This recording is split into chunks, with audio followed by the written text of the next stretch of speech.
Doctor, you were talking about electoral systems like in the US.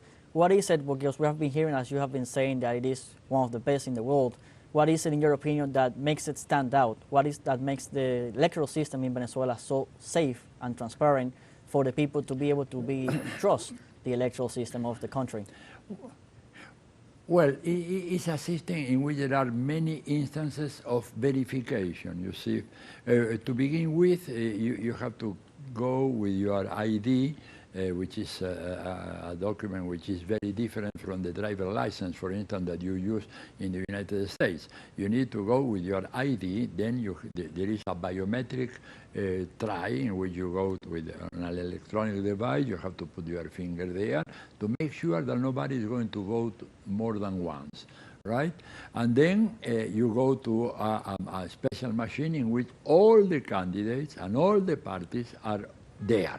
There is no a question that maybe, like for instance in my country, in Argentina, in which there is only paper ballots, right? And then somebody go to the ballot box and take away the ballots of the party they don't like. Here it is absolutely impossible to do because all are in the machine.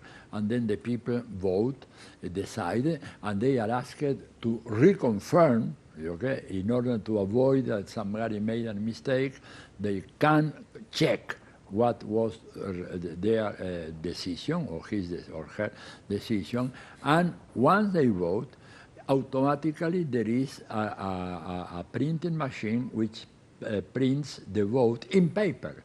And then you put that in a ballot box. And when the process ends, when everybody has voted in Venezuela, in a particular voting center, you have to make the counting, which is the counting of the machine, of the computer, and the counting of the paper votes. And they have to match.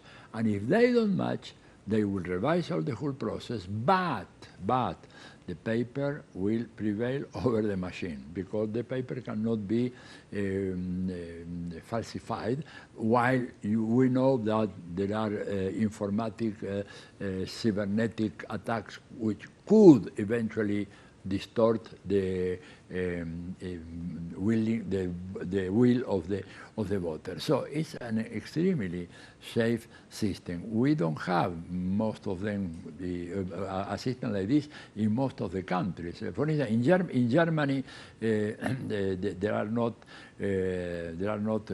voting machines. You only have the paper vote, which on the one hand is okay, but then the problem is of the counting of the vote, etc. It's a system, in the case of Venezuela, is much more easier, much more reliable, much quick, faster, because it is important to have the outcome of the electoral process, not in 2 or 3 days, okay, but you have to have it tonight, and they are trying to do that, and they have all the technology. Really, in this case, there is no question that Venezuela is at the top in terms of electoral system, machineries, counting, voting countings, and so on. And, well, despite that, if you read the papers in Latin America, or El País in Spain, or La Vanguardia, or ABC in Madrid, and all that, too much worried about the fraud. How can you make a fraud? It's impossible.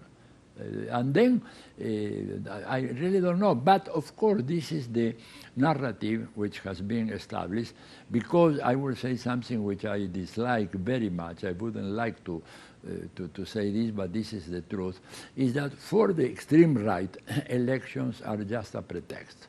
What they really want is what they, in the American jargon, talk regime change.